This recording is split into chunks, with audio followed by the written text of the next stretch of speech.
Remember that one time you experienced over a decade of severe health challenges and over 100 doctors across multiple states had absolutely no clue what was happening or how to help. So you invested several years in teaching yourself neuroscience while healing yourself from 22 years of intensive traumatic stress.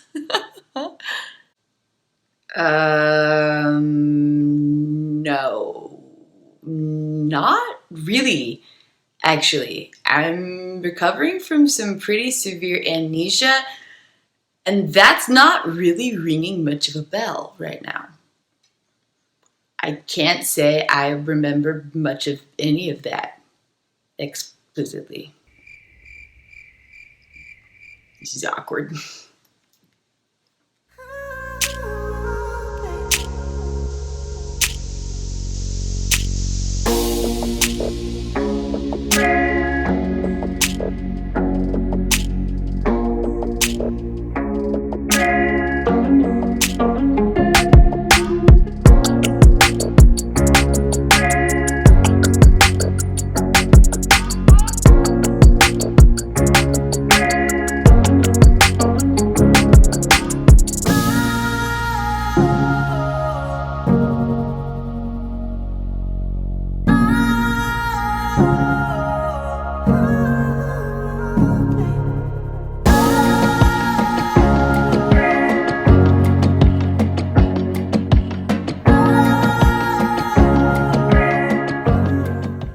What did you learn during your case studies, or what were some conclusions that they led to? Yeah, so my research led to several new discoveries, and it was a combination of learning about neuroscience, studying my experiences, and slowly drawing some new connections. And so the conclusions I came to were not things I directly learned from other sources. They were new things that I kind of figured out by piecing together my experience in relation to what I was learning from neuroscience. So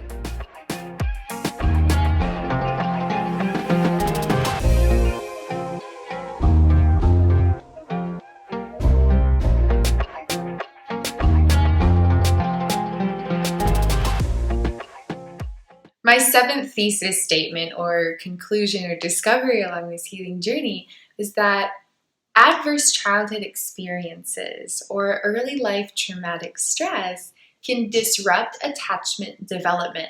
When this happens, social engagement and disengagement roles develop independently of one another. So what happens is you have this abstract brain-body blueprint, and it undergoes this process of being sculpted into specific brain-body wiring through which we personally encounter ourselves and our understanding of the world and life and reality. And there's these different social engagement and different disengagement roles, and each one has implicit neural wiring of unconscious memories stored in relation to attachment well-being, and that information affects brain-body modalities of operation, engagement, and regulation. And so what happens is adverse childhood experiences or traumatic stress experienced during early life create implicit wiring based on unfulfilled attachment needs, and then these different social engagement and or disengagement roles develop independently of one another. And so you might have the parent-child bonding from the perspective of the child here, parent-child bonding from the perspective of the caregiver here, mutual support and cooperation here, casual friendships here, emotional intimacy here, physical intimacy here, emotional health here, physical health here. And these different social engagement roles don't instinctively know how to communicate within the neural wiring that's creating an automated sense of self and understanding, instinctive understanding of life experience. And then there's social and disengagement roles, and they can hold different types of traumatic memories and bodily responses, and that information doesn't have connection with these various social engagement roles. And so all of these different roles within the neurobiological structures develop independently of one another. Neural wiring related with each of these roles does not have an instinctive ability to communicate and collaborate within the unconscious body-mind. So instead of a sense of self having access to all this neural data, this part of the sense of self has access to this neural data, this sense of self has access to this neural data, and so on. And what happens is different aspects of the self become engaged by different styles of stimulus. And so the self might feel like one person around family and might feel like a different person around friends, or might feel like one person around these types of friends and a different type of person around these kinds of people, or might feel like a different sense of self when alone versus the sense of self when socially engaging.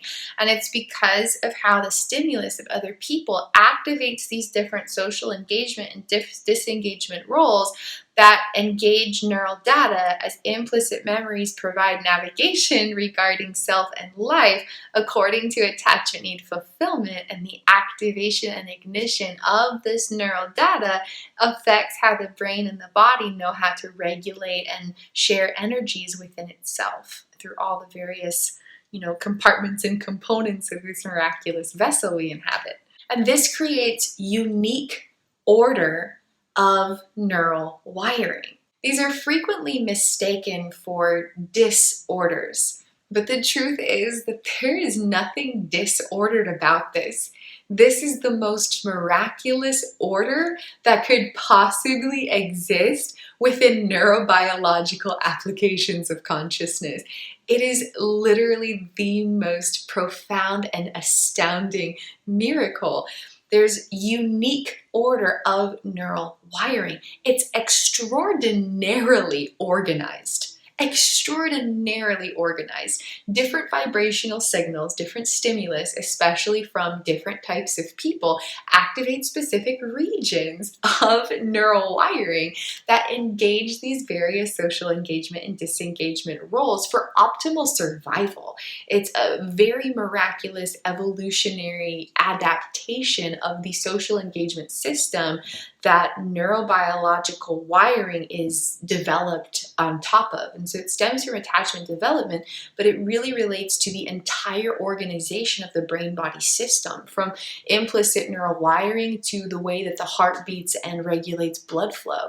And so it's really, really miraculous. It's unique order of neural wiring. Unique order. It's a unique order. It's not a disorder, it's a unique order. This explains a variety of diagnoses, from borderline personality disorder to dissociative identity disorder.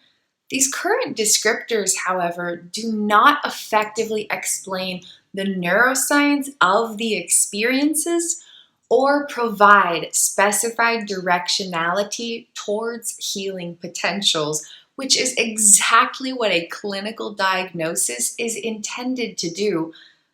Plus, it seems a little off to put the words personality and identity in the same phrase as disorder. No one is allowed to label another human being as having a disordered identity or a disordered personality. Every sense of self is unconditionally valid. Every human being is beautifully unique. A miracle in a million ways. Unique order of neural wiring does not affect identity or worth. And this truth is worthy of global recognition. The truth is that the majority of people on the planet experience some level of unique neural wiring. Adverse experiences and traumatic events, especially during early childhood, are very, very common. And honestly, any moment of disrupted attachment need fulfillment can create some form of unique neural wiring within this organization of the social engagement system. So even like one moment when you're 4 years old and you get lost in the store and you don't feel safe, that moment disrupts attachment development for an instant, and then this little portion of neural wiring doesn't achieve connectivity and continues operating independently of other data.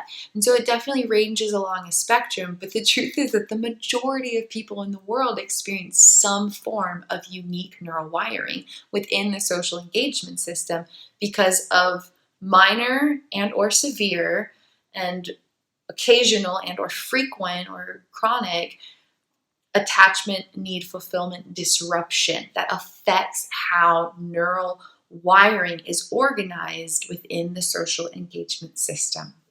To understand how unique order of neural wiring affects experiences of self and life, we need to understand where our experiences of self and life come from. And so while we're moving through our moments, the manner in which we instinctively understand who we are and the manner in which we instinctively understand the world around us and the interaction between ourselves and the world around us completely comes from the wiring of our brain-body system. If vibrational signals suddenly activate a different region of neural wiring holding different styles of information, then the experience of self and life will suddenly switch to a different area of energy than it previously was in. Neural wiring affiliated with distinct social engagement and disengagement roles is going to provide different styles of information regarding identity and experience. Let's look at an example. If someone says to someone else, "I don't like your attitude. Go to your room until I come and give you permission to come out." Who is most likely to be saying that to whom? Is it most likely a romantic partner to their lover? Is it most likely a best friend to their peer? Is it most likely a child to their parent? No, it's most likely going to be a parent saying that to a child or a caregiver saying it to a young person in their care. And so different styles of neural connectivity and data within this wiring related with these social engagement and disengagement roles will provide unique styles of navigation. And so the way that we understand this relationship with our being and how this relates to the world comes from the activation of this neural wiring.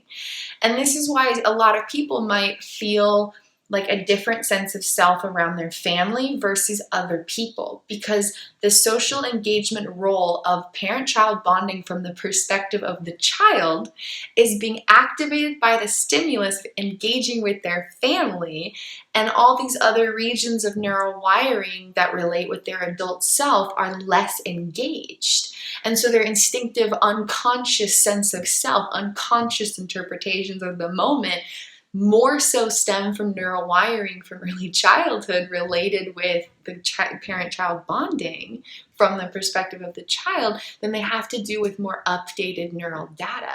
And especially if there was any pain that happened to create independent development of these engagement and disengagement roles, then there might be even more of an isolated experience or an independent experience over here as this neural wiring becomes activated. So another great example is unconscious sensations of superiority and inferiority. As a child, you literally look up to people. You are physically looking up to adults. They're bigger.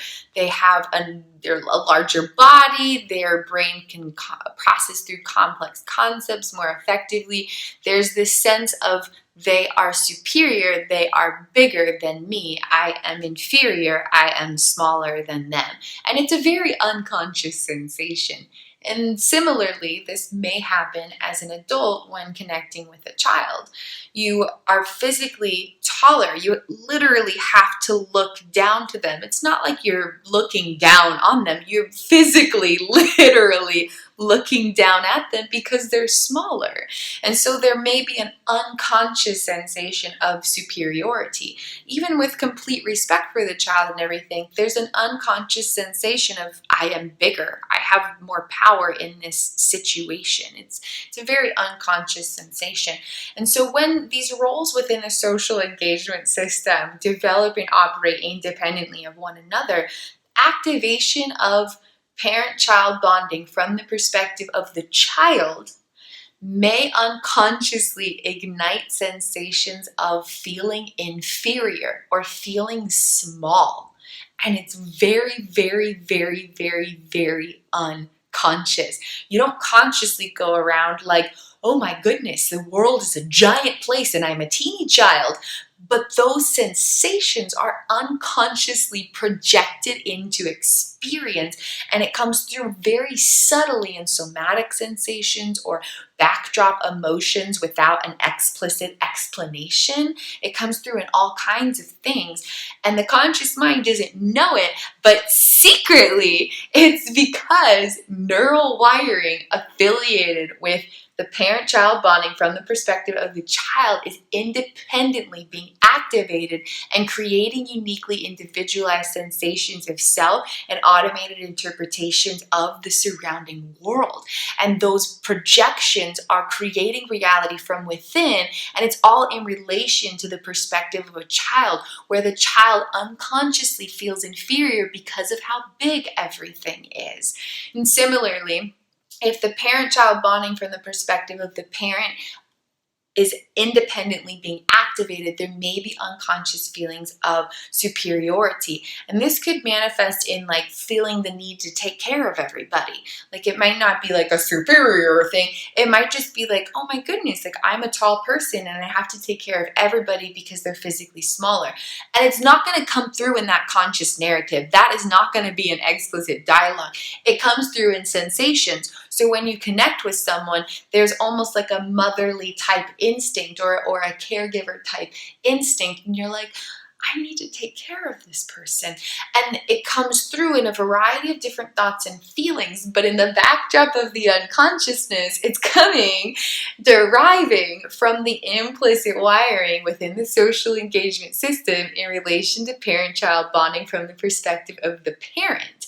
Oftentimes, this is an imprint of a caregiver that was experienced during early childhood. And so if you're a child, you have this caregiver, then information gathered about this person and their manner of interacting with themselves and the world becomes imprinted into this neurobiological information and begins to create this role of parent-child bonding from the perspective of the parent, even though that has not happened yet. Like even as a child, that social engagement role exists within the neurobiological wiring.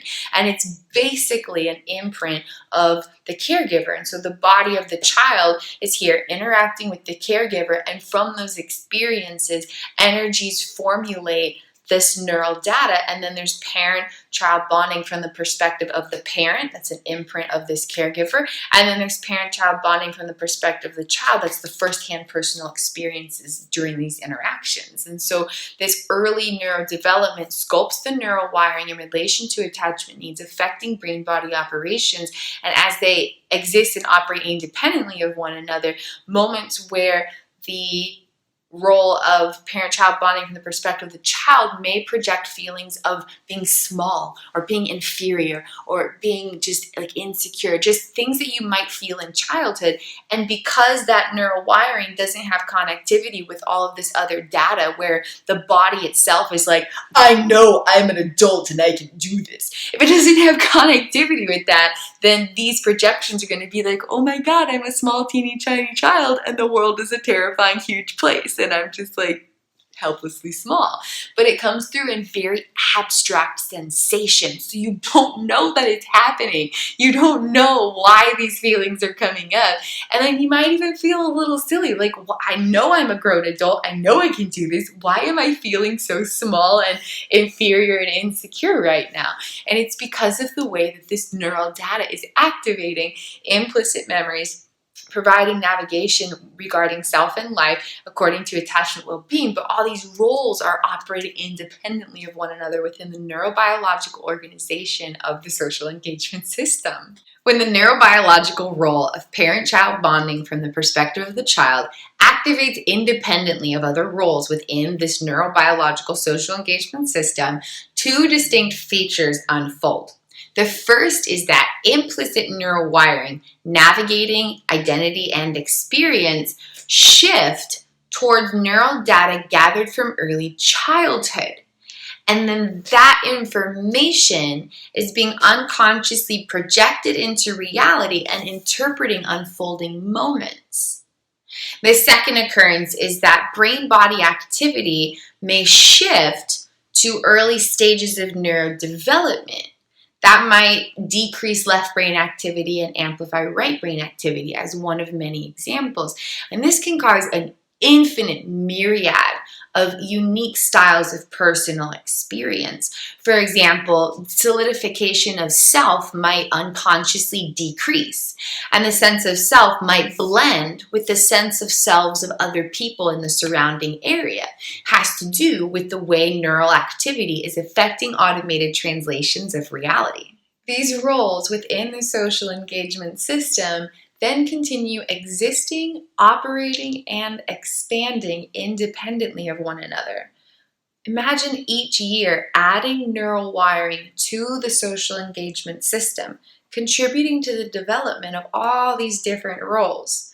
If attachment well-being is continually disrupted during these continuing years, then each year creates a new layer of neural wiring for each role. And then there may be dozens or hundreds of roles within the social engagement system in relation to neural wiring, as memory data is filed in accordance with attachment well-being and then connects with various styles of brain-body operations, regulation, integrative patterns, etc.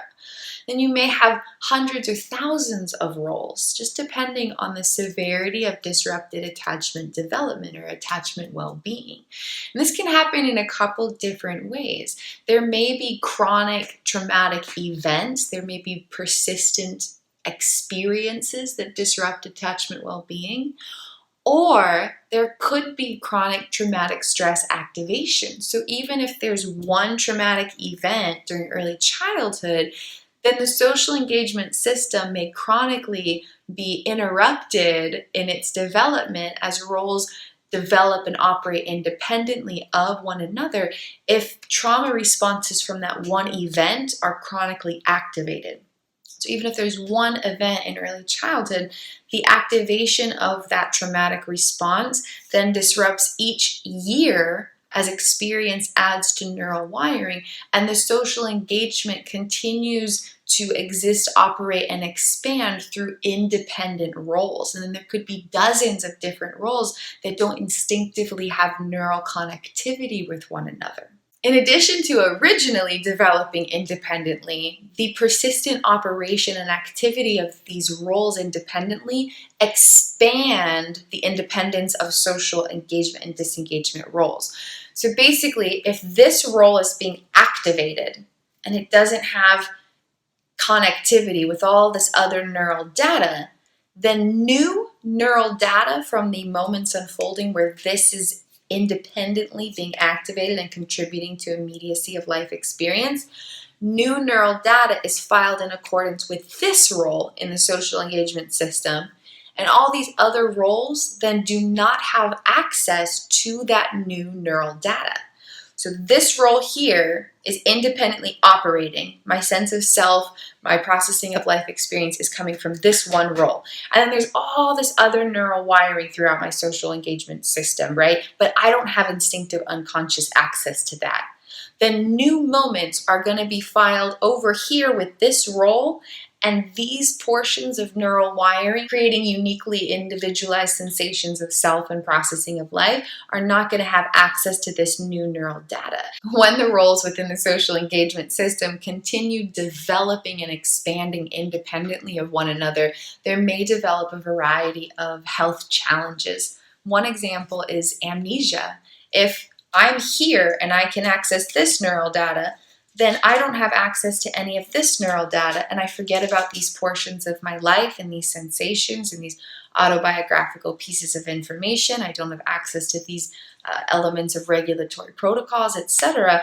And my immediacy of self is coming exclusively from this neural data, but it's all happening unconsciously. So consciously, I don't have awareness of this activity, and it can create a variety of health challenges. Amnesia just being one of many, many examples.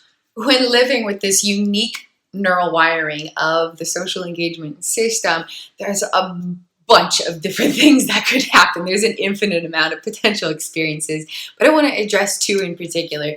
One, what happens when a bunch of different roles are being activated simultaneously? And then the second one is what happens when things switch from this role to this role without neural connectivity. So the first one, what happens when all these different roles within the social engagement system are being simultaneously activated? Okay, so you've got this complex neural structure, hundreds of trillions of neural networks in the brain, and a bunch more throughout the body. And within the organization of this neural wiring, you've got the social engagement system with all these different roles. And every year of life has added neural data to this complex structure of the brain-body system that provides our sensations of identity and understandings of life to create personal experience, okay? So when there's activation of a bunch of different roles simultaneously, then you have multiple inner realities being simultaneously generated and projected. And it can create so many unique experiences of consciousness. There may feel like there's 10 different people inside of your head all talking at once. There may be psychosis-styled experiences where you're seeing and hearing things that do not immediately exist as implicit neural data projects information from past moments into the immediate reality, but consciousness can't automatically distinguish that. I'm not going to look at this and be like, okay, I see a picture frame on the wall that I logically know is not there. Clearly, this is a projection from a past memory. Like, that process doesn't come up. But that's what can happen in this experience. And so when there's activation of a bunch of different social engagement roles, okay, so you might have activation of a fight stress response, you might have activation of a flight stress response, you might have activation of physical intimacy, you might have all these different activations of roles within the social engagement system, but each one is pulling its data from a various region of neural wiring that doesn't have connection with any of these other roles. And so then this neural wiring is creating this sense of reality, and this neural wiring is creating this sense of reality, and this neural wiring is creating this sense of reality.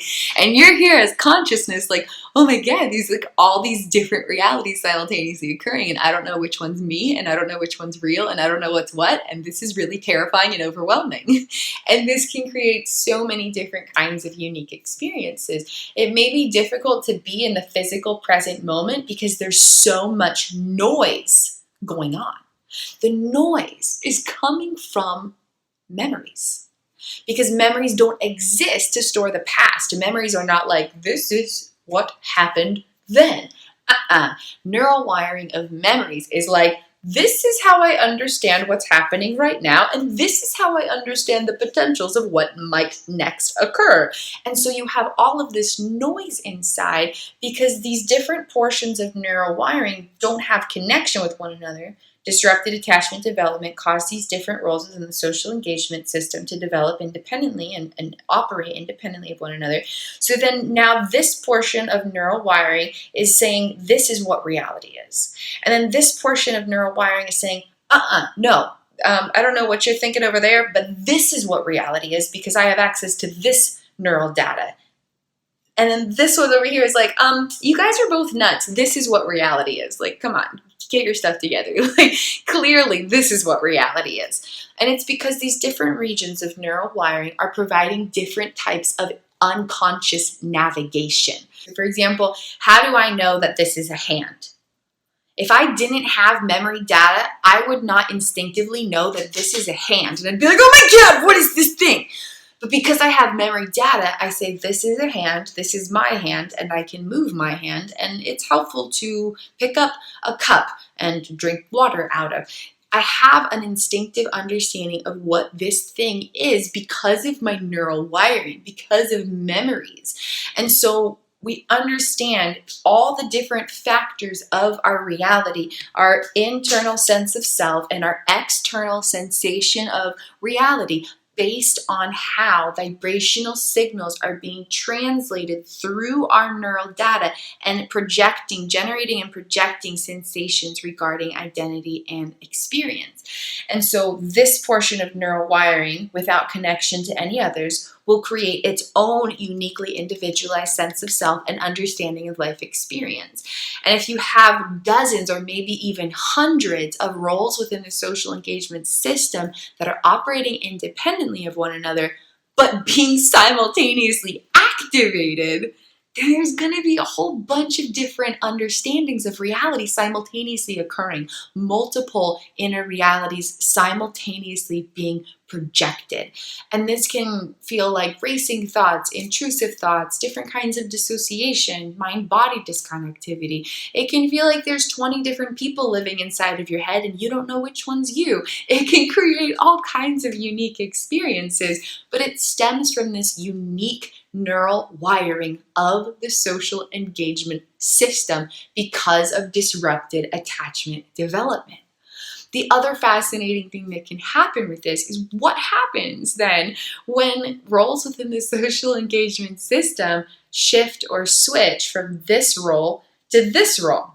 So you got this organization of neural wiring connected with these memories, and it has this sense of self, and it has these kinds of sensations, and it has this understanding of life, and it's affiliated with this style of brain-body activity and different regulatory patterns and protocols. But then you've got this like totally different other region over here, and it has a completely different kind of sense of self, connected with completely different memory data, connected with totally separate, distinct, unique styles of brain-body activity and operations. Okay, so life is coming from here, but then a vibrational signal comes in and activates this neural data that doesn't connect with what's over here. Then you get dissociative shifts or switches of consciousness. And it can feel like a train being lifted from its tracks and moved over here to another track. There's like this jolt of reality. And it might be sudden or it might be prolonged, just depending on vibrational signals from the outside world and styles of neural wiring in the inside world.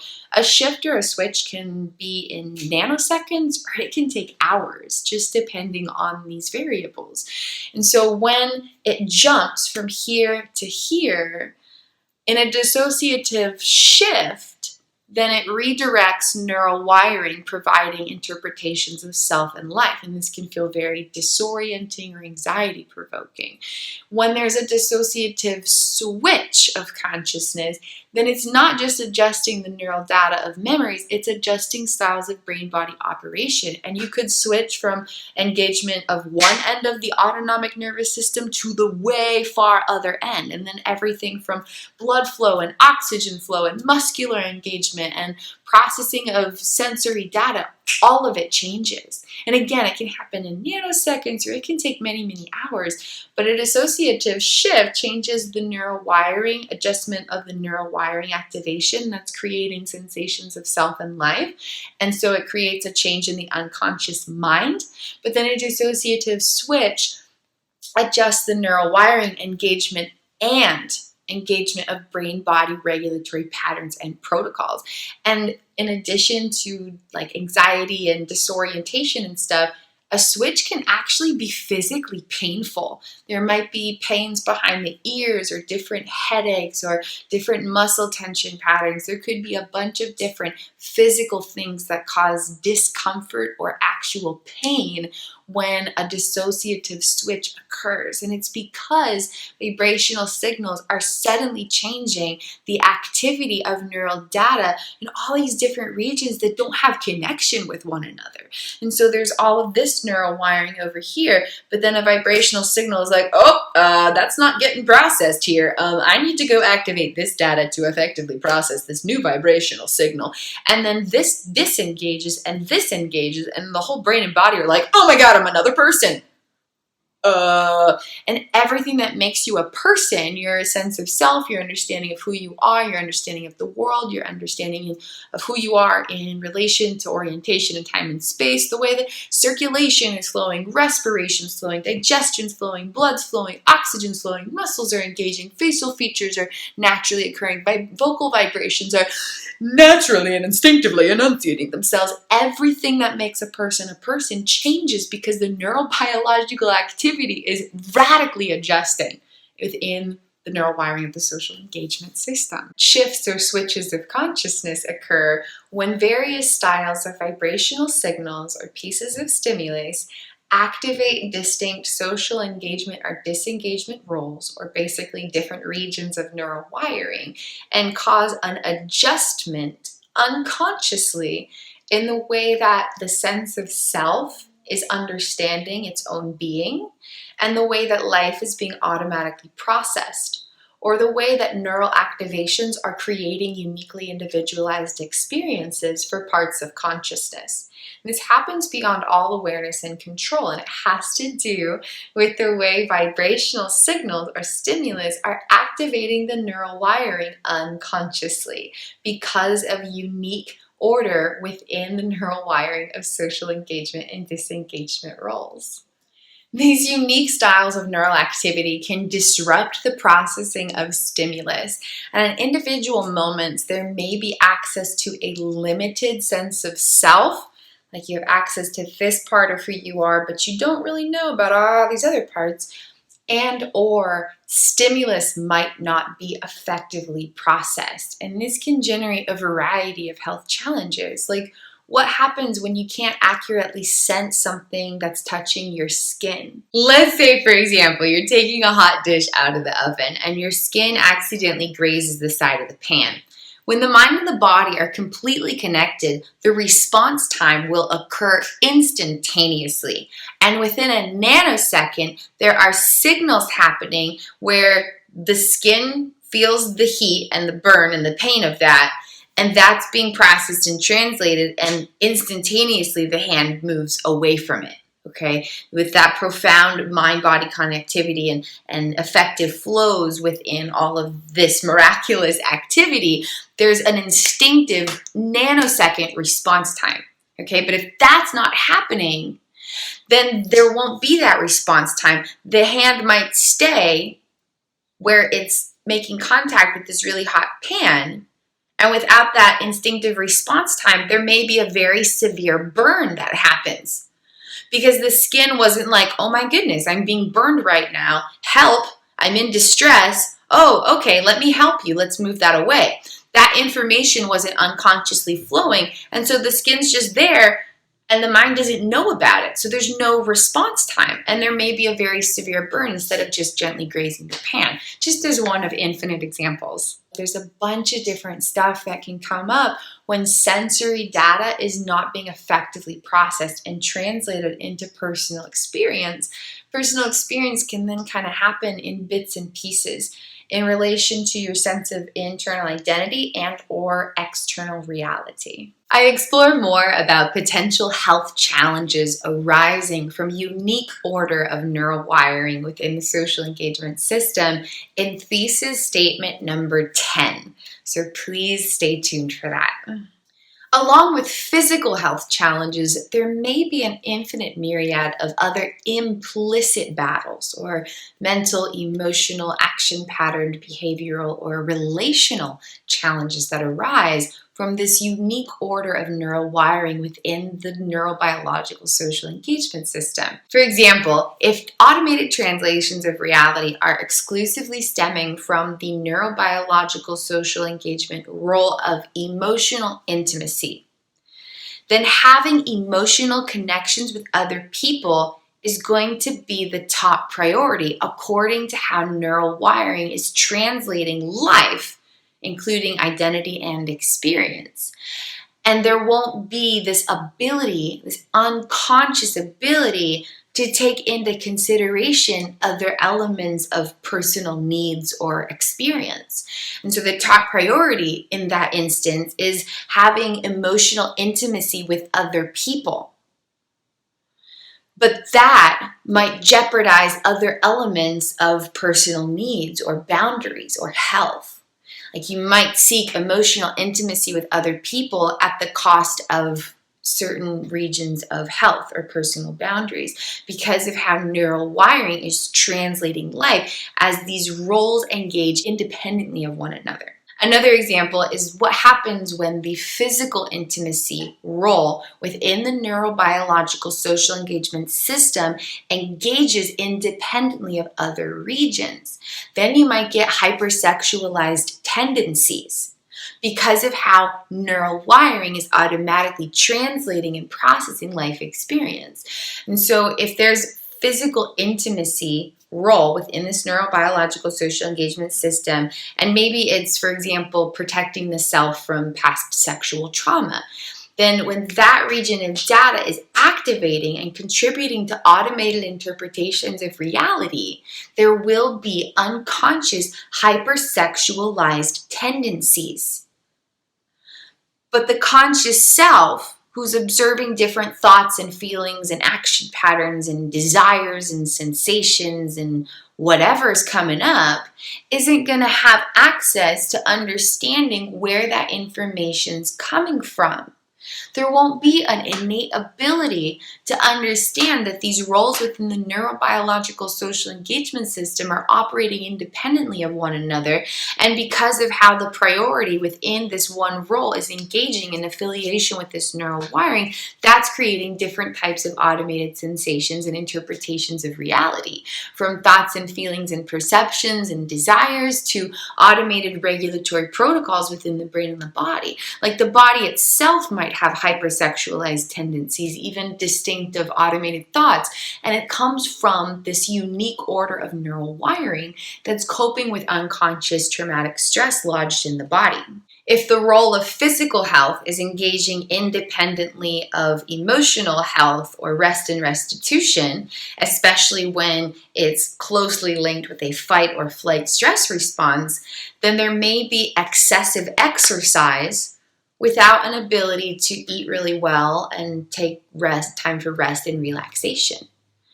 And those automated styles of personal experience, thoughts, feelings, action patterns, regulatory protocols, all the different stuff contributing to personal experience, it's stemming from that role, or these roles, if it's linked with a stress response, engaging independently of these other roles. And so you got these roles of rest and restitution and emotional well-being, and they take into consideration your happiness and your ability to feel relaxed and stuff. But those priorities are not being neurobiologically engaged, or they're not unconsciously accessible. And instead, the priority is to exercise and keep moving because you're in a state of stress. And then that information is providing automated interpretations of reality unconsciously, and it's not able to link up with these other potential priorities or these other regions of neural wiring. And so this can create all kinds of different implicit battles where it's affecting relationships with self, relationships with other people, your mental health, your emotional health, the health of your action patterns or decision-making tendencies and abilities or behavior. It can affect all these different regions of implicit health very unconsciously. What's able to be noticed through the conscious awareness is a minuscule fraction of what's actually occurring within the unconscious body-mind. And tapping into these insights can provide invaluable healing journey insights to ignite profound personal power reclamation. I've created a healing journey guide for identifying states of consciousness within unique order of neural wiring within the social engagement system. It really helps. So feel free to check out more about that in the video description below. In summary, my 7th thesis statement is that adverse childhood experiences or early life traumatic stress can cause roles within the neurobiological social engagement system to develop, exist, operate, and continue expanding independently of one another, creating alternate inner realities for various parts of self-essence. Various regions of neural wiring are then not able to effectively connect, communicate, and collaborate, profoundly impacting memory data carrying autobiographical information, emotions and unconscious sensations, action patterns, innate movement programs, approach avoidance tendencies, survival responses, integrative patterns, and regulatory protocols. And each role within the neurobiological social engagement system carries different priorities, and depending on how vibrational signals are activating neural wiring within the neurobiological social engagement system, then information providing navigation and regulation is going to shift and unconsciously adjust itself, affecting personal experience from behind the scenes of consciousness.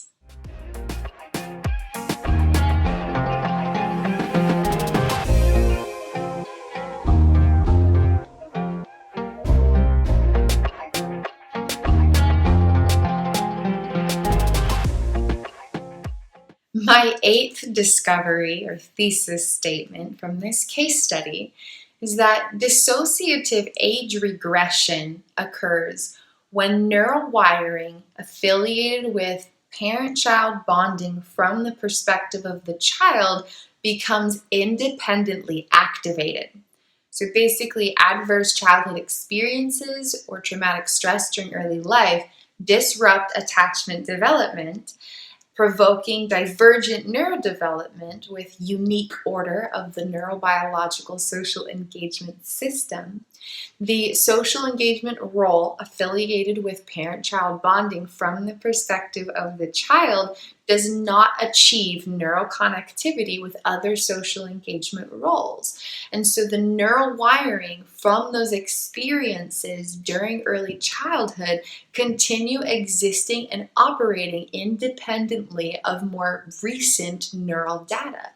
The neural wiring involves implicit memories, so various sensations and action patterns, and it involves distinct styles of brain-body engagement.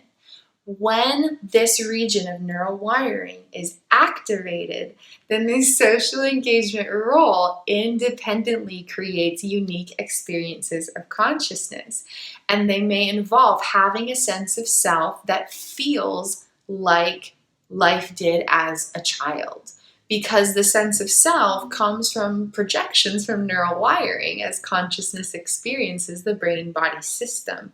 And so the sense of self then unconsciously feels like the sense of self from an early stage of neurodevelopment.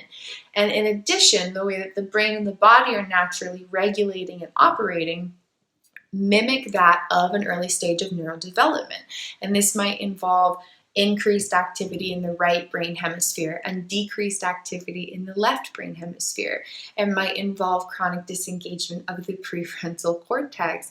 It might involve dysfunction of cranial nerves or reduced vestibular and proprioceptive abilities.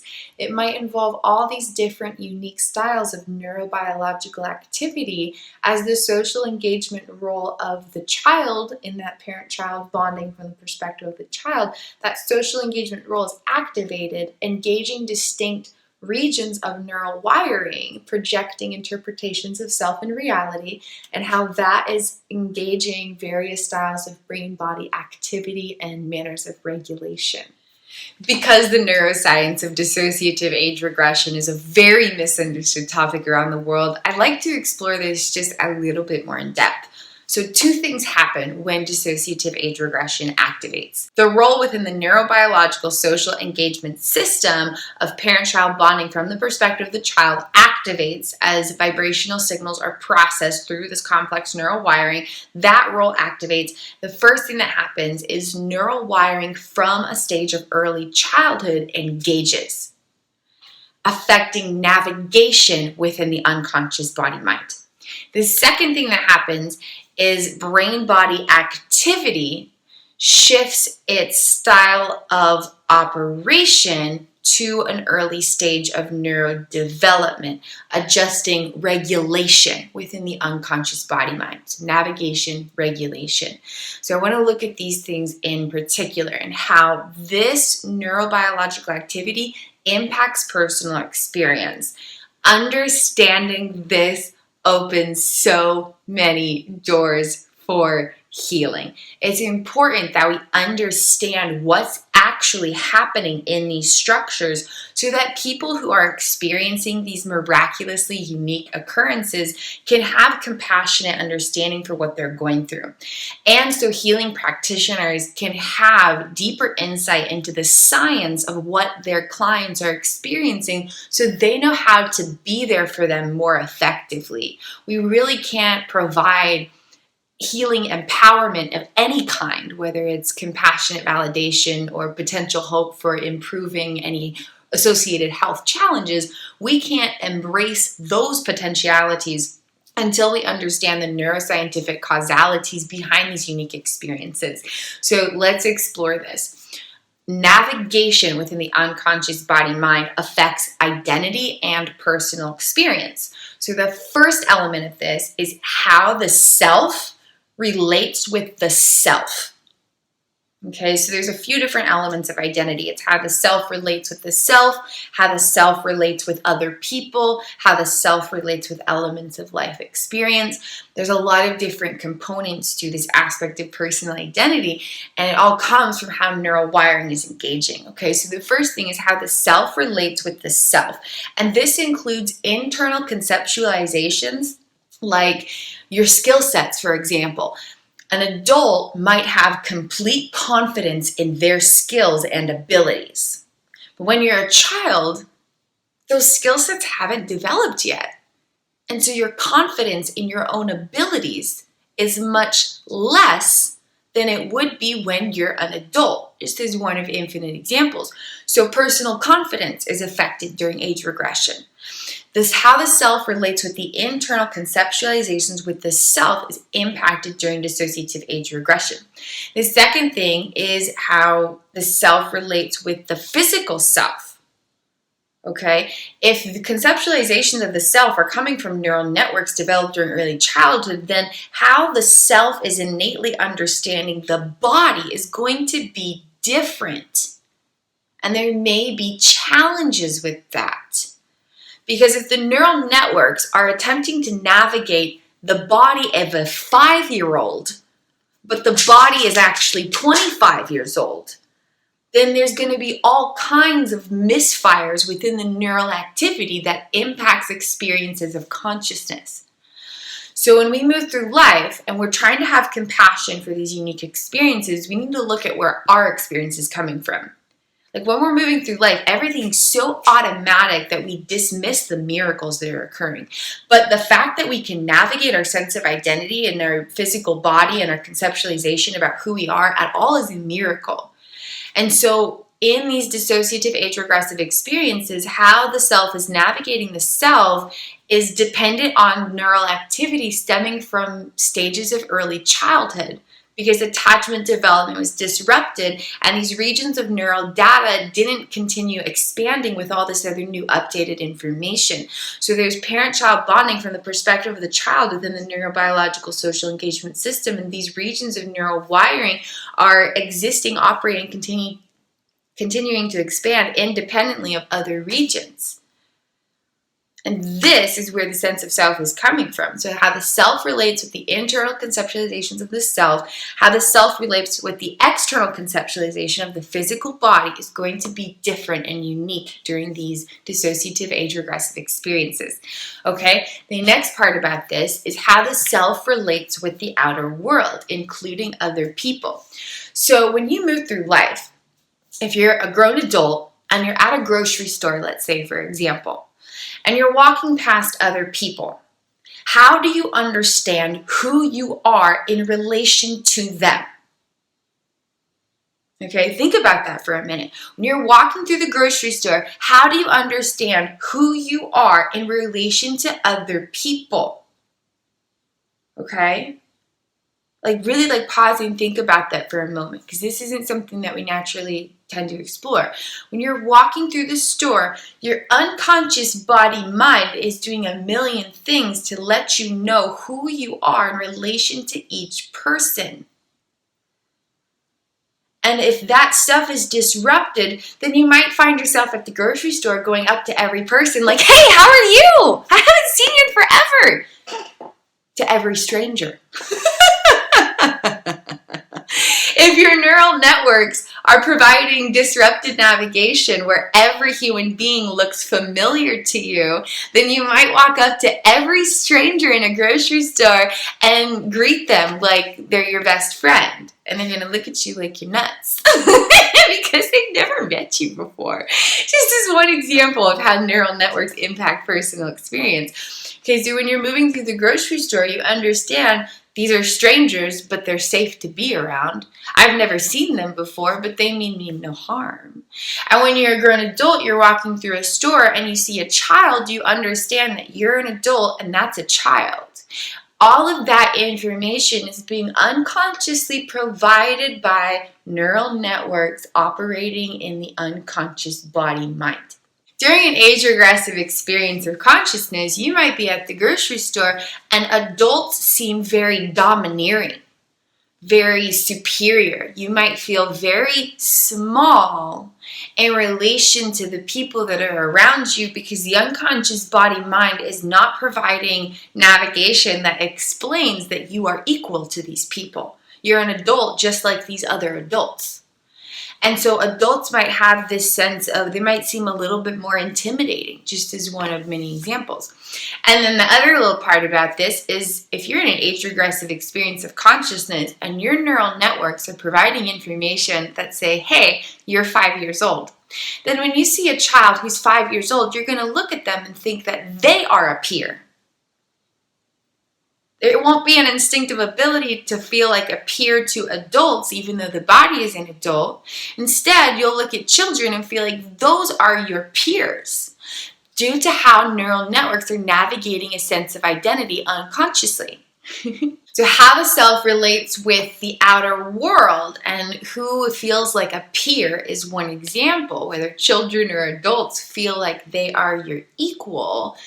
Those types of details are going to be impacted during dissociative age-regressive experiences of consciousness due to how neural networks are unconsciously navigating a sense of identity. Dissociative age regression will also affect how the self relates with other elements of personal experience, such as responsibilities. An adult has a lot more responsibilities than a child does, and the ability to connect with that and show up for that and know how to move through that stems from neural wiring. So when that neural wiring is not accessible, then it may feel very overwhelming or daunting to attempt to move through adulthood activities because the neural data that provides those abilities, that knowledge, that insight, those instinctive understandings allowing for navigation through those experiences is not accessible. While an adult might move through and be able to, pay the bills or go get the oil changed in the car, just kind of basic adulthood activities, during an age-regressive experience of consciousness, those types of tasks are going to feel very overwhelming or daunting or impossible or anxiety-provoking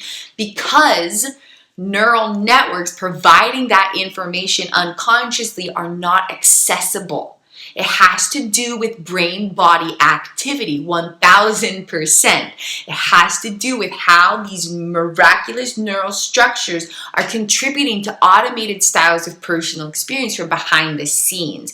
And this is so important to understand. We have to look at the neuroscience of it. We are at a point where mental health care has the opportunity to evolve and understand the neuroscience of every type of unique experience, including trauma-related age regression or dissociative age regression or chronic age regression, and understand the underlying causalities contributing to these unique experiences so we can provide effective validation and healing empowerment. Looking at what's happening on the outside isn't going to provide either of those. We have to look at what the brain and the body are up to unconsciously so we can address these unique experiences effectively because they are miraculous.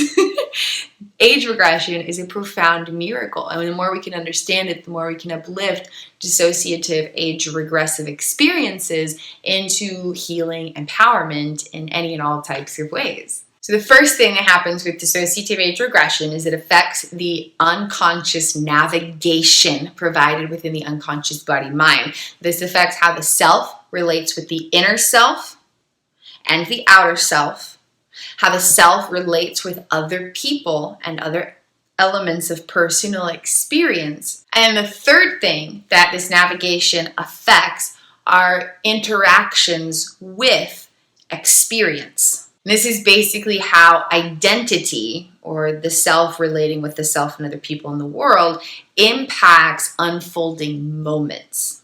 How a 5-year-old engages with a moment of opportunity is going to be very different from how a 25-year-old engages with a moment of opportunity. How a 10-year-old engages in a brand new moment is going to be different than how a 40-year-old engages in a moment. And it has to do with the way neural wiring is contributing to personal experiences of consciousness. So how identity engages with personal life due to how the self relates with the inner and outer self, how the self relates with other people in the world, and how that information is unconsciously contributing to how the self is interacting with unique moments of personal experience. All of that is going to stem from neural wiring developed during early childhood, regardless of how old the body is. The body could be 7D years old, and during a dissociative age regressive experience, moments of unfolding reality will stem from stages of early childhood. It doesn't matter how old the body is, it doesn't matter how old the self appears to be. It has to do with the unique styles of neural activity. So if you're age regressing to 5 years old, then no matter how old the body is, the styles of personal experience are going to stem from neural wiring developed around age 5. Along with affecting navigation, age regression affects regulation. To understand this, we can actually look at the pyramid of learning and see how young stages of early neurodevelopment impact different styles of brain-body activity. So in the pyramid of learning, we've got the central nervous system at the baseline, and then it moves up and explores sensory systems: olfactory, visual, auditory, gustatory, tactile, vestibular, and proprioception. Then it moves up to sensory motor development and explores body scheme, reflex maturity, ability to screen input, postural security, awareness of two sides of the body, and motor planning. And then it moves up and explores perceptual motor development and talks about auditory language skills, visual spatial perception, attention center functions, hand-eye coordination, ocular motor control, and postular adjustment. And then moves up and explores cognitive intellect, daily living activities, behavior, and academic learning. During experiences of dissociative age regression, all of these elements are neurobiologically impacted.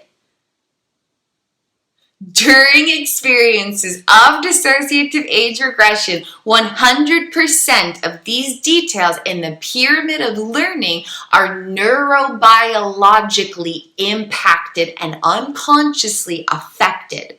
So the ability to be aware of both sides of the body at the same time is impacted due to how the brain and body are unconsciously engaging and contributing to automated styles of personal experience. Depending on how young a state of consciousness is age regressing to, the effects of this might be a little more intense and severe. If you're age regressing to 2 years old, there's going to be much more of an effect on these elements of neurobiological activity than if you're age regressing to 15 years old.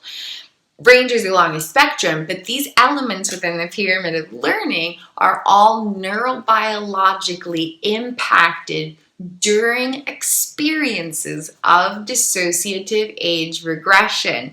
It's extraordinarily paramount that we look at the neuroscience of these experiences to understand what's actually happening to create them and how we can use this information to more effectively navigate loving empowerment for these unique and miraculous experiences. The most fascinating aspect about this is how the physical body might understand itself from the perspective of a child.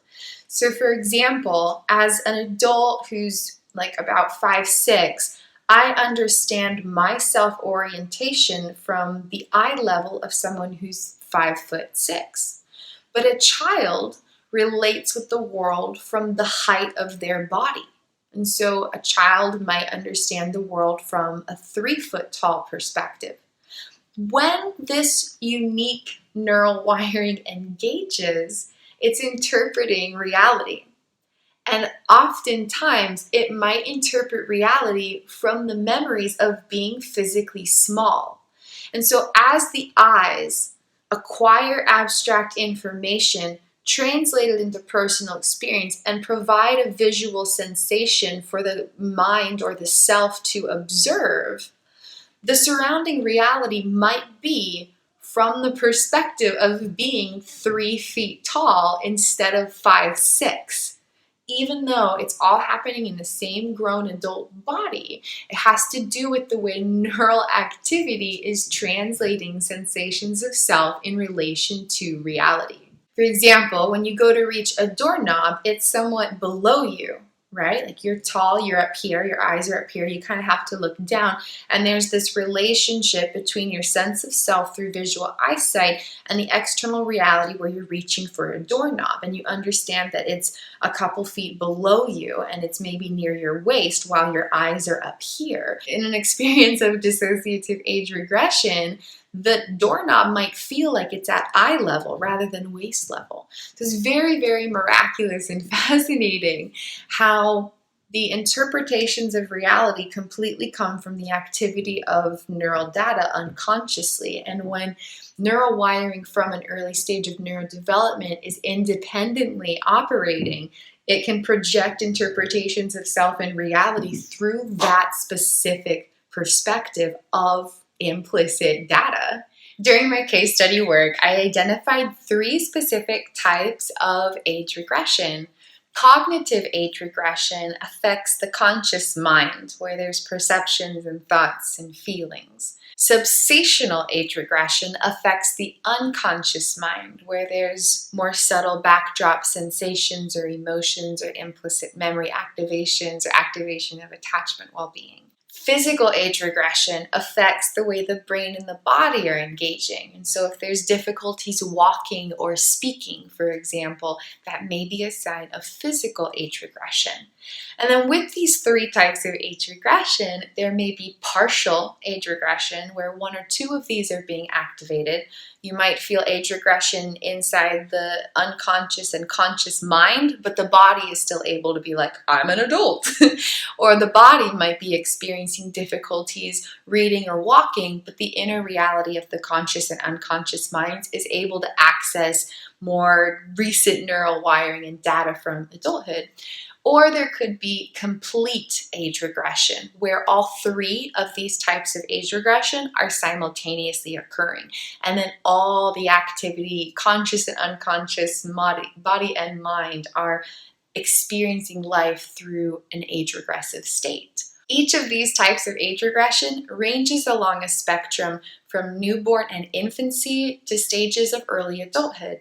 You can find out more about these concepts in my book, Liberated Consciousness.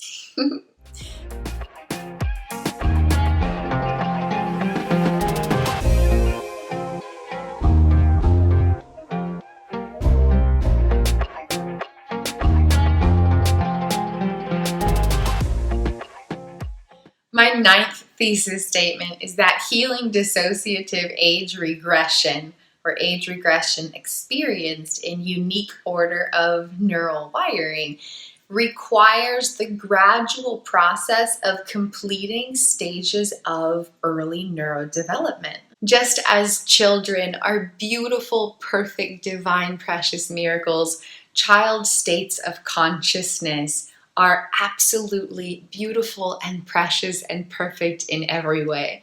The same way that we don't try to rush children to grow up, we should never rush child states of consciousness to grow up. We are always allowed to create space for kiddos to be kiddos, whether that's a child in a child's body or a child in an adult's body. It's the exact same styles of neural wiring requiring the same level of love and care and gradual neurodevelopment. The healing intention in this process is to help child states of consciousness expand their abilities to experience a greater fullness of who they really are and experience more wonders of the world around them. By compassionately creating space for child states of consciousness to be exactly who they are and lovingly encouraging gradual neurodevelopment, we can nurture them into their full potential.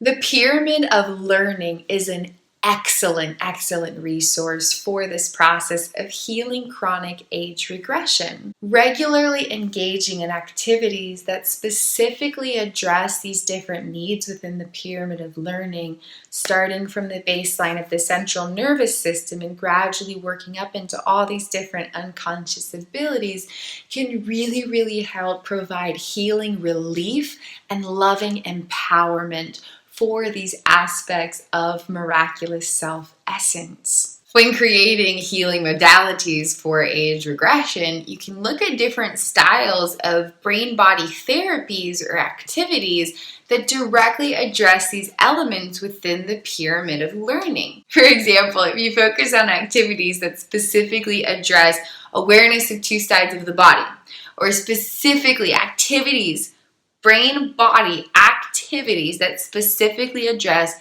visual spatial perception, or activities that very specifically address hand-eye coordination. When you use activities that are specifically directed towards these distinct elements and you encourage regular engagement with these activities during dissociative age regressive experiences of consciousness, then you're effectively healing the underlying neurobiological core causalities of the experiences.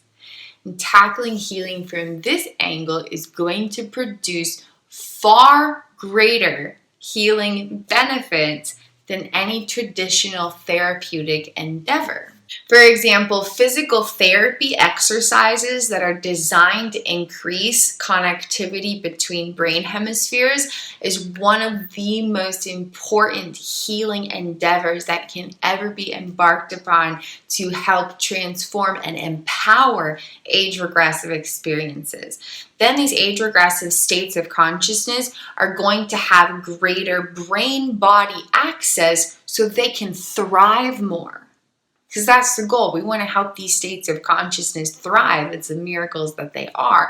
And helping increase brain hemispheric balance and activity is one of many ways to empower these states of consciousness. Age regression affects 100% of brain-body activity, including parietal engagement, temporal lobe engagement, how the brainstem is operating and connecting mind-body activity, how nervous systems are regulating. It affects body awareness and how the body knows how to walk and move within orientation and time and space. It affects 100% of brain-body activity, and it's really important to look at the neuroscience to understand and provide healing empowerment for these unique experiences. An extraordinarily important, paramount aspect of healing chronic age regression is uncoupling traumatic stress responses from dissociative age regressive states. The age regression is not the same thing as a trauma response. While this unique neurodevelopment may have been activated from a traumatic stress response, the age regressive state is completely different, separate, and distinct from traumatic stress responses. And this is really important because working with age regression is very different from working with a traumatic stress response. They're two completely different elements of neurobiological wiring, separate components of the experience requiring completely different styles of responses and interactions to ignite internal healing. Once these two elements of experience are distinguished from each other and the traumatic stress response starts to be diminished through certain styles of healing, then the age regressive state of consciousness or child part of consciousness can freely explore their neurodevelopment as a trauma-free child. And this is where the neurodevelopment can have an opportunity to continue expanding and healing, so these age regressive states can grow into the fullness of their true potential. But that can't effectively happen as long as this region of neural wiring is being impacted by these stress responses. So uncoupling them and helping heal the stress response, or at least decrease it, can help free this element of neurobiological wiring, and then these parts of consciousness can freely explore themselves in life and continue healing and growing at a very natural pace in their own natural way. But it's important to understand the distinction between age regression and trauma responses, because they are not the same thing, and associating them with each other or mistaking them for one another can create some severe harm along the healing journey. So it's very important to understand what these actually are and how they're different and how they can interplay with one another, because they can both be activated at the same time. There might be activation of age regression and activation of a trauma response, but it's important to distinguish them. The trauma response is coming from nervous system regulation affiliated with implicit neural wiring from past moments of unfulfilled attachment needs.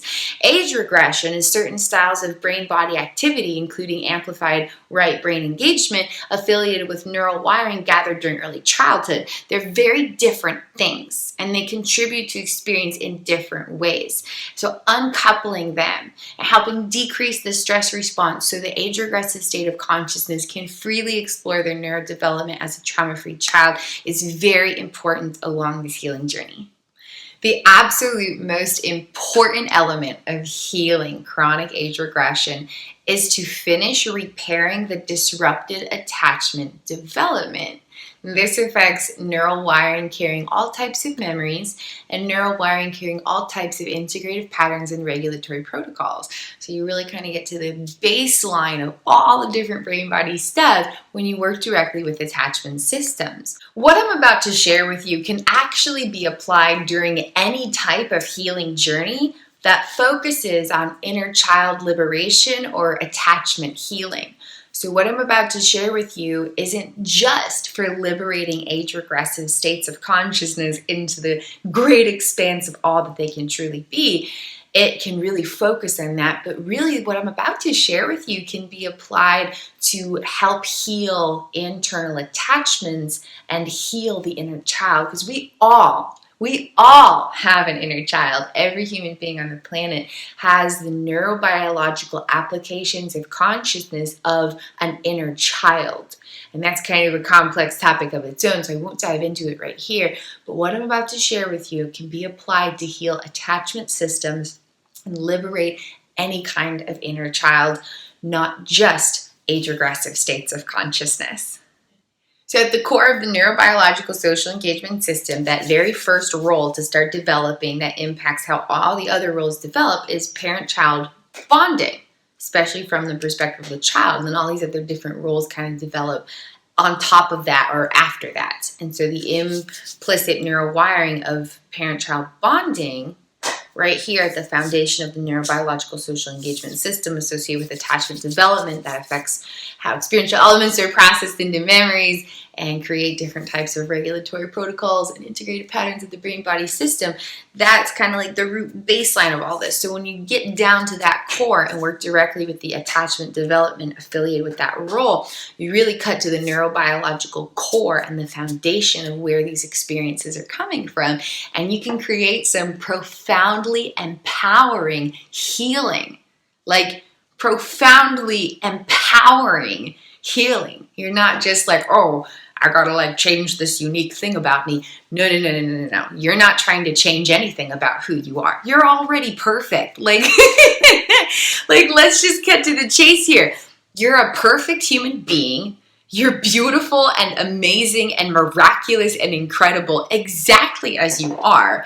Healing is not about changing who you are. You never need to change anything about yourself. Healing is just about becoming more of who you truly are. That's what the healing journey is about. So when we get down to the core of healing chronic age regression, the goal is to repair the disrupted attachment development so that all parts of self-essence can be free to be themselves. That's really the goal here. That's really the goal here. So all parts of the self-essence, all aspects of consciousness flowing through the brain-body system can be liberated into the fullness of all they truly are. So it comes down to attachment development, okay? So getting down to the core of healing this and igniting this profound empowerment, the best way, the most important aspect is to heal the disrupted attachment development. And the goal of this here is to have the present day adult self connect with the inner child and reestablish parent-child bonding within the self. Present day adult self connects with the childhood self, or the inner child, or child parts of consciousness, or however you'd like to describe it. And they play this role of extending love and receiving love. It's all happening in the same being, okay? But it's two distinct roles that are going on. Parent-child bonding from the perspective of the caregiver, where the adult self is extending love inward. And then parent-child bonding from the perspective of the child, where love is being received from the adult self by these child parts of consciousness. But it's all happening in the same brain-body system, but between different aspects of consciousness who are experiencing different regions of neural wiring. Okay? It's repairing attachment development by the adult self, connecting with the inner child or child states of consciousness or age-regressive parts of consciousness, or however you want to describe it, extending love and receiving love. And it's all about subconscious language, which is not the same as conscious language. This is conscious language. Right here, this is conscious language. Words with a meaning and conveying things and using my body in kind of a casual manner. This is explicit conscious language. Subconscious language has to do with how the unconscious body-mind communicates. And so, for example,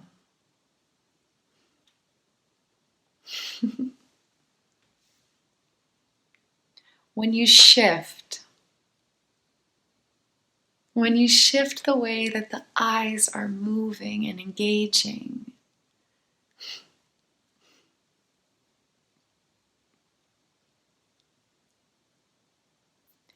when you shift the way the eyebrows are moving and engaging, when you shift the way the body is engaging and you lean in because you want to be closer,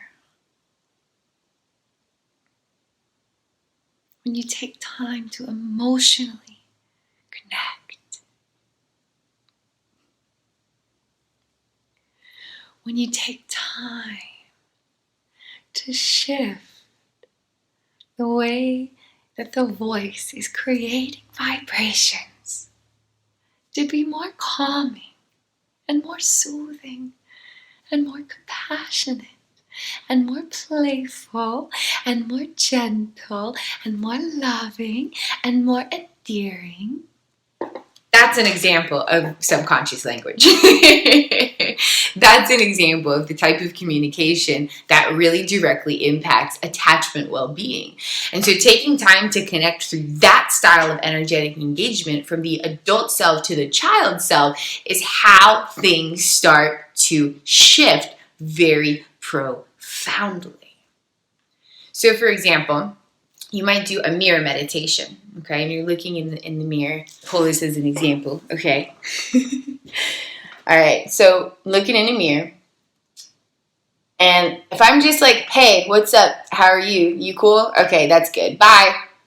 There's no connection happening there. There's no connection happening in that moment. There's nothing going on. But if instead I'm like, hey, you. And in this moment, I'm looking directly into the colored portion of my eyes. Okay, it's not just like, oh man, I'm noticing that zit on my face. It's so hideous. Why is it there? I should probably pop and get rid of this really ugly thing on my face. You know, it has to be very specific. You're focusing on connecting with your inner experiencer, not your body. Your body's just a tool. You're connecting with your inner experiencer in this moment. So you want to look at the colored part of your eyes and connect with the consciousness inside of you and flowing through your body. And so, hey,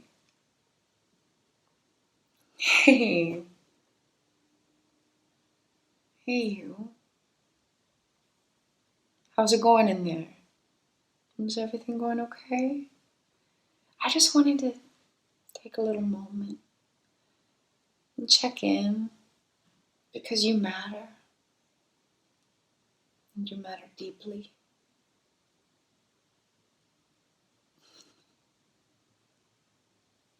During a mirror meditation, for example, you can really take time to connect. And there's a few different things that happen, but the goal is to use subconscious language to help fulfill attachment needs. Using subconscious language, using different styles of bodily features, facial expressions, and vocal tones to specifically meet attachment needs. A felt sense of being seen, loved, treasured, appreciated, and celebrated. A felt sense of safety, security, protection, and provision. A felt sense of support, connection, vulnerable closeness, and collaborative community. A felt sense of respect, recognition, embrace, allowance, and opportunistic space and directional guidance. The goal is to meet specific attachment needs through application of subconscious language while connecting from the present day adult self to the inner child, or child parts of consciousness, or age regressive states of consciousness. This is the core of healing that disrupted attachment development that resides at the baseline of any type of chronic age regression. It could be an independent state of consciousness where a child fully manifests in physical form, or it could be something a little less intensive than that. It could be a child part of consciousness who is not their own separate person, but they're a separate aspect of self-essence. They don't experience the body entirely independently from the adult self, but they're still their own distinct energetic essence to some degree. It really ranges along a spectrum within unique order of neural wiring of the social engagement system. But with any type of age regression, anywhere along this spectrum, the core is healing disrupted attachment development. It's all about meeting these specific attachment needs through application of subconscious language as the adult self connects with child parts of consciousness. With that intention clearly established, there's an infinite myriad of ways that this can unfold. Mirror meditation is just one of them. But with that application, one of the most effective, playful things that I found along this healing journey was something that I called the peekaboo meditation. And what you do is you play peekaboo in a mirror. It works directly with object impermanence, self-recognition, and other elements of neurobiological age regression. So with child states of consciousness, there's this object impermanence thing. Okay, so when there's a young baby, an infant, or a toddler, object impermanence means that when something's not directly in front of them, they do not know that it exists at all. Because the neural wiring providing that information hasn't been sculpted yet. And so object impermanence can be activated during age regressive states of consciousness. And during those moments, if something's not directly within the immediate reality, neural wiring cannot express to that part of consciousness that that thing exists. So as soon as something's no longer in front of you, you don't know that it has a potential to exist at all. So for example, if you have a friend and you're hanging out with a friend and then the friend leaves, the body might experience severe anxiety because there isn't an understanding that that person still exists, even though they're not there right now. Neural wiring can't give you that information. Another example is if you have like a stuffed animal or something. The reason a baby's going to cry if you don't give them their stuffed animal is because they think it doesn't exist anymore, and that's scary to them. It's just one of potential examples. But one of the potential examples of what could happen is if a child is crying because they want their stuffed animal, it's because their unconscious body mind is terrified that that thing doesn't exist anymore. And there was an emotional connection with it, and that attachment is now just in jeopardy. And it's very physically terrifying to the unconscious body mind. Object impermanence is a profound element of experiencing chronic age regression. So, when an age regressive state of consciousness is engaging, if something isn't right in the immediacy of reality, there's not an instinctive ability to understand that that thing exists. And that can feel very terrifying.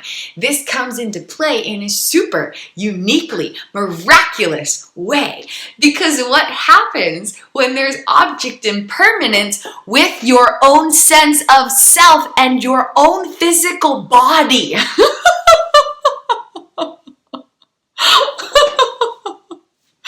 What happens when object impermanence affects your sense of identity and your own physical existence? Then the moment that you're not seeing yourself, you don't know that you actually exist. Based on how neural wiring is providing automated interpretations of reality. It's completely unconscious. It's not like parts of self-essence are up here like, oh my God, I don't exist clearly.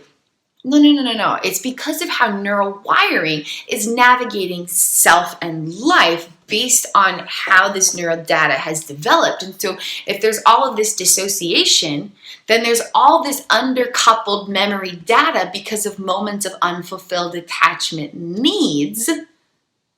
And that undercoupled data is what's navigating identity and experience. And there's not enough connections to affiliate all these different elements of self and life. So the moment that you stop looking at yourself, you suddenly don't know that you actually exist, because the neural wiring attempting to provide that information doesn't have enough connections to tell you that information unconsciously. So object impermanence can affect your sense of identity and the conceptualization of your inner self with the outer reality of your physical body. Creates very, very indescribably unique and dissociative experiences. So this is one of many things that can happen during dissociative age regression, is object impermanence then affects your sense of self, your own connection with your being. Because what's happening is neural wiring navigating your sense of identity, which is your internal conceptualization of yourself and your external conceptualization of yourself. So different thoughts and feelings and sensations about who you think you are, and then how that connects with the physical body of how your identity navigates the outer world. Okay, all the information creating your sense of identity is then coming from neural wiring from early childhood. So even if your body is in your mid-20s, how the sense of identity is being automatically experienced might be coming from age 5. And then automated interpretations of reality think that your body is 5 years old. And then it can be very awkward to try to navigate a body that's 25 and not 5. But the neural wiring creating these automated interpretations of reality thinks that you're 5 years old. And so when you look in a mirror and then you suddenly see that there's a 25-year-old body in front of you instead of a 5-year-old body in front of you, it challenges the neural wiring. And consistently challenging it with love can ignite transformation, so this can make new connections and start to heal. So the peekaboo meditation works directly with this neurobiological component of chronic dissociative age regression. You play it in a mirror and you pop out into different sides of the mirror and you play peekaboo. Now, coming out from different sides of the mirror is really important, because when you are here, okay, so let's say we've got a mirror that's here, okay? If I'm over here and I come from the right to the left to the mirror, that stimulates a different part of my brain than if I come from the left to the right of the mirror. So the side that you're coming in from and the way that the direction of stimulus is engaging neurobiological applications of consciousness shifts. And so when you come from one side to the mirror and you play peekaboo, and then you come from the other side of the mirror and you play peekaboo, you're connecting different regions of the brain. And when you keep activating different regions of the brain one after the other, then new connections are gradually being made.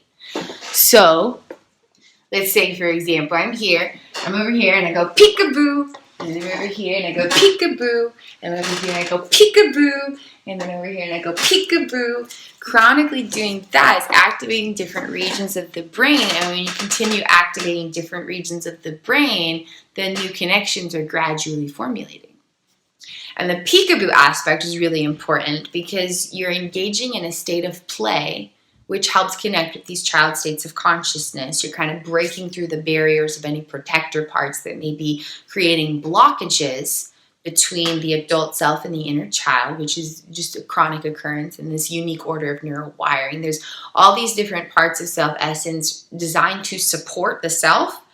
And with this unique order of neurowiring, the best way to support the self is to keep the inner child and the adult separate, because the adult self needs to engage in the present day while the inner child is connected with this disrupted attachment development. And they can't coexist, because if disrupted attachment development is impacting everyday life, then it's going to be hard to function as an adult. And so all these different neurobiological applications of consciousness designed to support self-essence, and they do that by creating blockages between the adult self and the inner child, because that seems like the best way to navigate life, according to neurowiring. Consciousness is not choosing that. Self-essence is not choosing that. Parts of consciousness are experiencing automated projections from neurowiring. The neurobiological wiring believes that that's the best way to navigate life unconsciously. So it's not the self, and it's not conscious. It's neurowiring, and it's unconscious. And so engaging in a state of play helps break through some of those neurobiological blockages to create healing where it might otherwise kind of be hindered unconsciously. So when you engage in this state of playfulness, you're really connecting with these aspects of self to create the healing that's really needed. Okay, so peekaboo is a nice way to engage child states of consciousness in a safe and healing manner. The other important element of this is that you're playing peekaboo in a mirror, because when you're suddenly popping out and you're seeing yourself, and then you're popping out, you're not seeing yourself, popping back in and you see yourself again, then the way that the object impermanence is working within this neural wiring is that it's creating new associations with the sense of self who is physically existing in relation with this neural wiring that's contributing to the chronic age regression. So there's this neural wiring contributing to chronic age regression. It's neural wiring from many, many years ago, from different stages of early neurodevelopment. And then you have who you are today as a physical adult.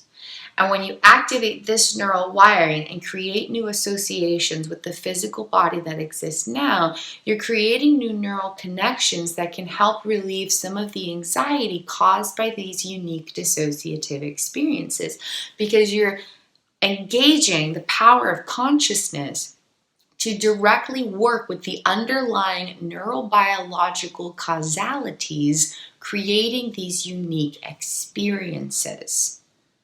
And then all aspects of consciousness can start to experience greater connection, while the brain-body system starts to heal so that it can energetically flow and operate much more effectively. So peekaboo mirror meditations really work with the neurobiological structures of age regression and parts of consciousness to unite the adult self and the inner child while healing the brain-body aspects that are contributing to unique experiences that may provoke some health challenges like chronic anxiety or difficulties functioning in everyday life. And again, the goal here is to work directly with attachment development, applying subconscious language to work with specific attachment needs. So when you keep that in mind with the peekaboo mirror meditation, you are doing so many miracles in the healing journey. And once you get that down, you do it every day. And if you do a peekaboo mirror meditation 3 times a day, every day for a few months, you're going to do more healing good for these age regressive states of consciousness than any amount of therapy is ever going to do. Because talking about stuff does not heal the underlying causalities of these unique experiences. It just doesn't. It just doesn't. It's all about using the power of consciousness to work directly with the underlying neurobiological activity, which means understanding what's happening here during every unique experience, figuring out where the power of consciousness lies, and then applying that power to transform this, in summary. Another extraordinarily powerful practice that radically changed my life is something that I call implicit song rewrite. What you do is you take a melody from a song that was known a long time ago, and you use the melody and the rhythm of that with new words. And then you sing that to yourself from the adult self to the child self, repairing attachment development, applying subconscious language, different facial expressions, vocal tones, and body cues. But in this process, by taking a song that was known a long time ago, using the baseline of that song, you're activating neural wiring that's connecting with these child states of consciousness. So maybe you pick a song from preschool or from elementary school or from middle school, or some time period that this state of consciousness has specific neural access to. So if it's a state of consciousness that experiences life between ages 2 and 6, then you want to pick a song that was known during that time period of your life. If you're experiencing a state of consciousness between ages 10 and 15, then you want to pick a song that was known during that time period of your life. Once you pick a song, using the melody and the rhythm activates that whole region of neural wiring. So memories are all about abstract association. So once you activate that melody, then other associations gathered during that time period that have any kind of connection with that are going to simultaneously be activated. So you're working directly with the neural wiring affiliated with this dissociative age regressive state of consciousness. Then by adding new words, you're inserting your conscious power and the authority you have as a present day adult self. And in doing that, you're connecting these two worlds of separate neural wiring, and you're creating new connections to sculpt attachment well-being so that these aspects of self-essence can have more connection because of the opportunity to expand neural connectivity. So you pick a song that was known from a long time ago, you use the melody of it, but you change the words. And then here's where you can get really playful and lovingly creative. You can use words that address attachment needs. So maybe you take a song and you have the melody and the rhythm, or the way that you're using vocal vibrations basically, but then you let the words be something about how you're seen and loved and celebrated, or how you're safe and secure and everything's okay, or how you're supported and connected and you just want to be vulnerably close to your inner child. You pick an attachment need, you create words based on that, and you apply that with the rhythm and the melody of this song that was known a long time ago. And the adult self sings it to the inner child through a mirror meditation, or, holding the self and having some kind of physically intimate cuddle session the way a parent would with a child, because you're repairing this role within the neurobiological social engagement, the parent-child bonding, is what you're focusing on here as you work with attachment development through application of subconscious language. And using this, you're connecting these different regions of neural wiring in a way that addresses attachment needs. And it produces profound healing journey effects within the unconscious body-mind, because you're applying the power of consciousness, working directly with the neural wiring residing beneath these unique experiences. So let's just play with an example, okay? So Twinkle, Twinkle, Little Star. Let's say that song was known when you were a little kid. The song goes, twinkle, twinkle, little star, how I wonder what you are.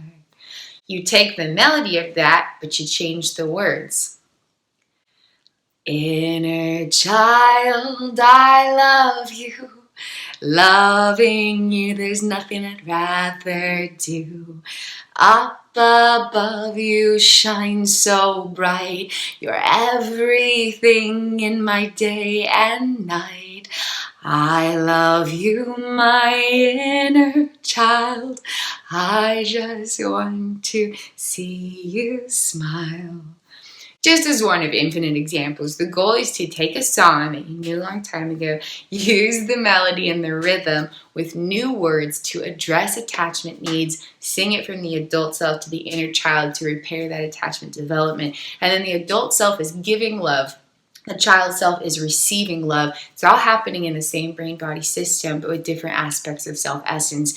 And this is the most powerful way to create healing from within.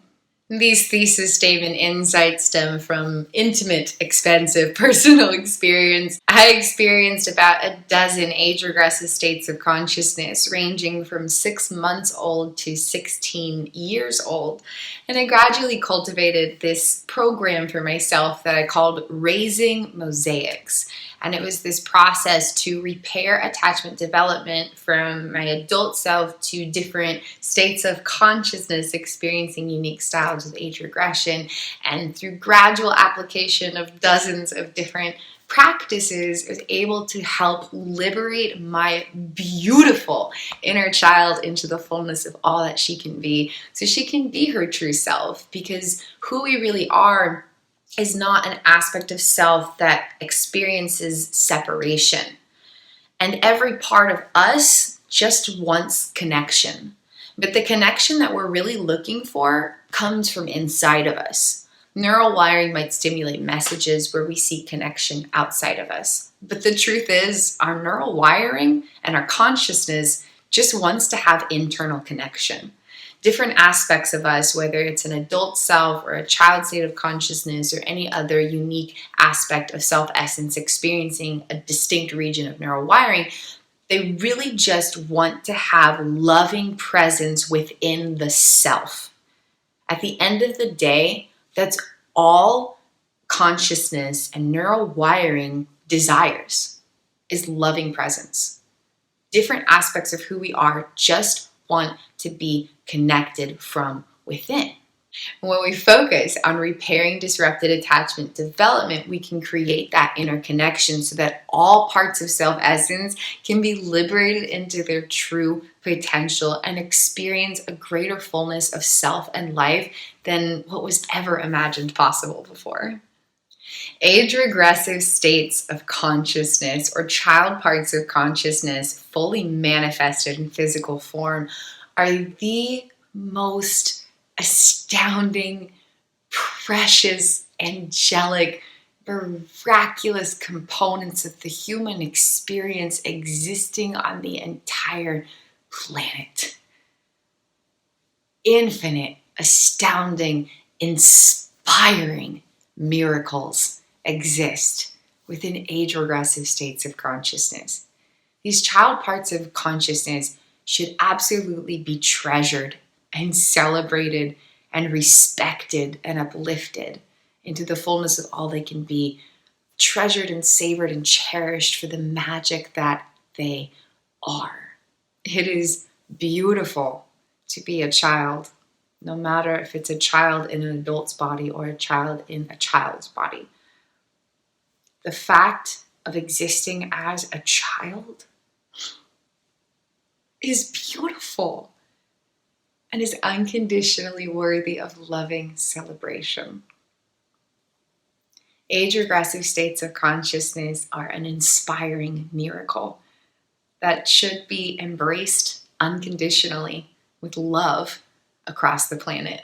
While we embrace these age-regressive states of consciousness, we can help empower these parts of self-essence to be all that they can be by healing the underlying causalities of unique experiences, which involves the gradual process of completing early stages of neurodevelopment by healing attachment systems and associated regions of neural wiring carrying memory data, integrative patterns, and regulatory protocols.